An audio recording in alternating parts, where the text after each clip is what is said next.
Hi, I'm Illinois State Treasurer Michael Frerichs, and Silvia Torres Bowman is the director of the Illinois SBDC International Trade Center at Southern Illinois University, Edwardsville. She was born and raised in Lima, Peru, and Silvia has nearly 30 years of experience in international education, including in the private sector. So thanks to Director Bowman's dedicated efforts, the Illinois SBDC International Trade Center at SIU-E assisted small businesses in Southern Illinois in making over $406 million in international sales over the past years. In addition, she is also the Treasurer's Office recipient of our Outstanding Commitment for Education Award. So, Silvia, can you tell us a little more about the International Trade Center at SIU-E and what you do there as director? Sure. The International Trade Center is located in the campus of Southern Illinois University, Edwardsville. Since 1984, the ITC, under the auspices of the Small Business Administration and also our host institution, SIU-E, have been supporting small businesses. And what I do specifically there at the center, I provide one-on-one expert advising to small businesses. That's been our focus, small businesses. Basically, our focus is the entire southern region. And we hold hands of small businesses that are just starting to export or thinking about selling their products and services to other countries around the world.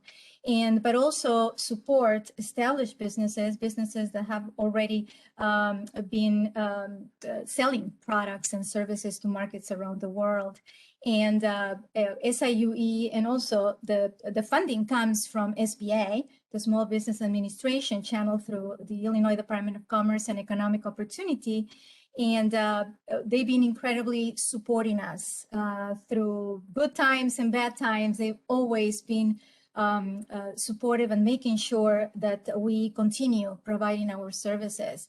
We also, during the last year, very challenging year, as we all know, with the pandemic, we've been able to overcome the challenges by relying on technology. And we've been able to put together and connecting small businesses from all parts, all corners of Southern Illinois through virtual roundtables, virtual meetings, virtual connections, one-on-one with professionals, expert professionals from around the world. And that's been so rewarding, watching small business providing mentoring and guidance to other businesses within a virtual platform. And also the pandemic has been able to also engage more and spark greater interest from businesses who didn't know about us or didn't know about exports. So the rewards have been amazing, and that's what I've been doing since 1998. Also, being located at a university has been really an added benefit because it has enabled us to connect businesses with students and faculty and engage them through projects, internships, and connections, mentoring, really, and in some cases, sparking the interest of students that have actually switched from one field to international business. So that's been amazing. And the work is not stopping. We have been able to, I'm currently preparing for our third Southern Illinois trade mission to South America.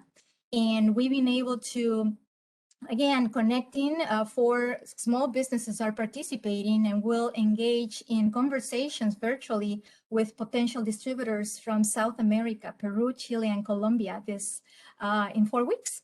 So we're very excited about that. We hope to continue this in an in-person format, going back to the traditional in-person trade missions, hopefully in 2022. So overall, it has been a very rewarding experience, and just being able to experience small businesses grow through exports over the years and becoming advocates of us has been gratifying and a terrific experience. So I have a busy schedule, but if you do need a state treasurer to join you on that trade mission, please let me know. Ooh, I will make sure to tell you. So you have an interesting background, great resume. How do you feel that your experience in the private sector aids you in your current role? Oh, my last job before being hired by SIU-E was with a multinational corporation in Ohio, and that was that was the reason how I became introduced to the exciting field of international business. And how did it start? Okay, well, I assume I'm from Latin America. They are going to assign me Latin American accounts. Well, surprise, surprise, that didn't happen. They gave me the accounts from Asia and a couple of European accounts, I recall. So that totally put me out of my comfort zone. However, it was a rewarding, exciting experience. I learned a lot about international commerce. I formed new priceless connections, still friendships currently with some of them. And a highlight I remember from that experience is that I was able to contribute, and being part of the launching of the first Walmart store in Shenzhen, China, back in 1996. So it was positive all over, and now I use those connections, I use that knowledge and put into practice with my clients, small businesses from Southern Illinois, which, by the way, I forgot to mention that our assistance is at no cost, thanks to the funding, generous funding from SBA and SIU-E. Well, great. Yeah, I'm sure that was a challenge for you, but I tell people if it doesn't challenge you, it will not change you. And it's a great way to sort of learn quickly by stepping outside your comfort zone. But you mentioned helping Southern Illinois. So the Metro East region has a strong and dynamic economy. What do you see as the greatest opportunities for growth in the greater St. Louis area?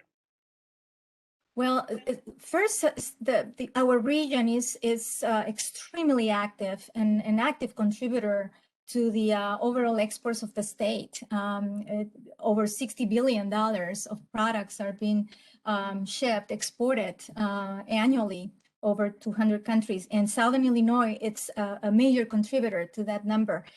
And also is filled with small businesses, very active in the exporting world, always willing to try, always willing to take that challenge to export to one more market. Lately, during the last few years, there has been a number of major developments within the logistics industry, the transportation, the infrastructure of our region. And that has sparked great interest, not only from consumer product companies setting up their facilities in the Metro East region, distribution centers, but also have sparked interest within international trade organizations. In fact, our last trade mission to South America was in 2019, just before the pandemic. And I make sure to talk about our region, the benefits of the major progress with the abundant land in our region, and the progress in terms of transportation. I talked about Mid-America Airport, America Central Port, all those distribution centers, other airports, river, barge distribution. And to my surprise, these partners from Chile and Peru mainly, they did not know about our region. They were pleasantly surprised and grew their interest to the point of the organization of an actual trade mission that it was originally planned for August of 2020, which unfortunately, because of the pandemic, had to be put on hold. But conversations are continuing as we speak. I just spoke with them again last week. And we certainly hope to host this 12-member Peruvian delegation, distinguished group of people, including government officials, to our region in 2022.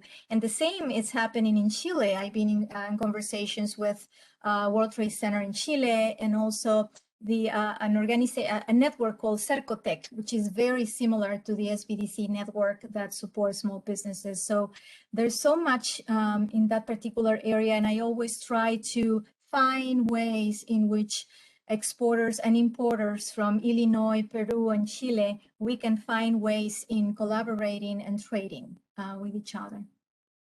Right. Let's talk a little about your employer. What do you think are some of the most underappreciated strengths of Southern Illinois University in Edwardsville? Oh my goodness. SIU-E has been a tremendous contributor to the economic development of our region.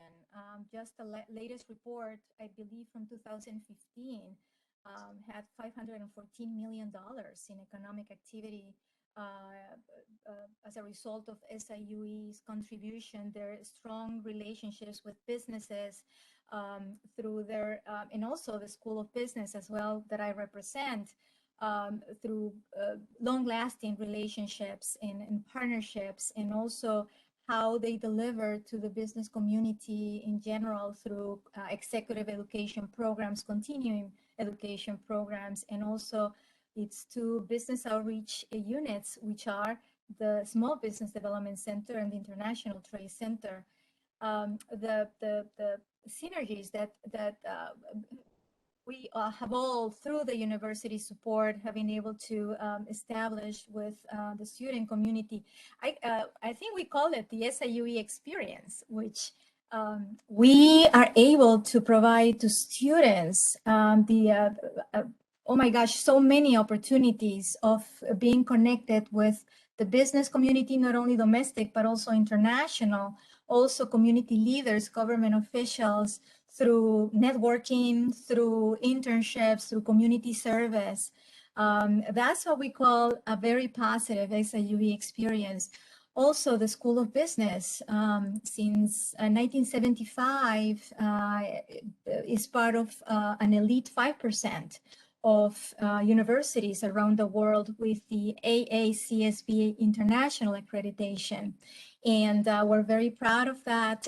We have partnerships with universities from different parts of the world. We always want to make sure our students are part of this global diversity. And that's another added benefit for our students. And also, SIU-E is another testament of a cohesive global community with faculty, staff, students from more than 60 countries. And that is truly a reflection of the diversity of our region. So much that I can spend an hour with you talking about it, but I also have to mention the beauty of our campus. It's filled with so much beauty, especially in this fall season. I invite everybody to spend some time and visit us, but make sure to bring your cameras, because you'll find amazing spots, especially this fall season that is coming up. So much about SIU-E that I can say, but it's non-stop support to small businesses, the global educating, its role in educating not only businesses, but also students and become global citizens. It's worth mentioning. Right. Yeah, we indeed could talk for a while, but we need to wrap things up here. But before we leave our listeners, Silvia, what words of wisdom would you share with individuals following in your footsteps, people who want to be agents of change? Let's see, to my Hispanic brothers and sisters first, I would say always be proud of your roots, be proud of your mother language, be proud of who you are, of your values, because you have to take them to whatever life brings you. And for me, our core Hispanic values are defined by the 3 F's, I call them, faith, family, and food. In my own Silvia's language, I would say in Spanish, fe, familia, y flan. Flan being my favorite dessert. But to everybody, follow your inner voice, what excites you. that what really doesn't bring your doesn't increase your paycheck. No money, do not focus solely your future on power or money or success. It's really what sparks you within. Try to find your inner voice. What's your calling? Really, what the voice of your soul. It might take a while sometimes to find that out, but that voice always speaks to you. And try also to find new opportunities around you. Be curious, because opportunities are always around you on how to build bridges, how to connect people. And actually that has been what has brought tremendous satisfaction and gratification for me personally, not only in my personal but professional journeys. But follow your heart, follow your inner voice, because that never fails you. Well, Silvia, that is great advice. That's a great way to end this. Congratulations again on being chosen for your outstanding commitment and education. Thank you for taking the time to share some of your stories with our listeners. Thank you so much again.